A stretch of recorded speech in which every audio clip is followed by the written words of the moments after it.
Hello guys, ana po si Uli sa kusina. Akong giluto karon ni chicken. Whole chicken na siya guys, tapos akong hiwa-hiwa kay parang ma-remove na ko tong mga kanabi tong mga tambok bitaw sa manok guys. Mga tambok sa manok, mga kanang panit nga tambok. So wala na ni siya tambok.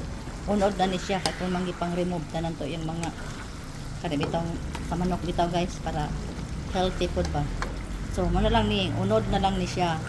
Giprito na ko ni siya, piniro, giprito. Tapos, akong butangan og hot spicy nga ketchup para may color. Para magwapa tanahon. Then, gibutangan ako og pineapple tidbits. Dayon, gipahumok na ko sa Sprite. So, kanina yung sabaw nga nahabilin.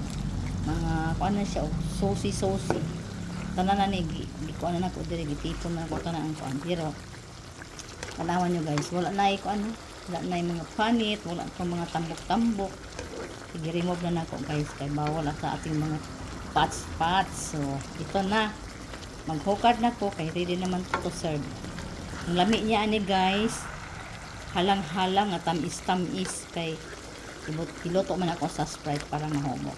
So, let's eat guys. Sa may ngalan ani. Chicken with pineapple with Sprite. Thank you for watching.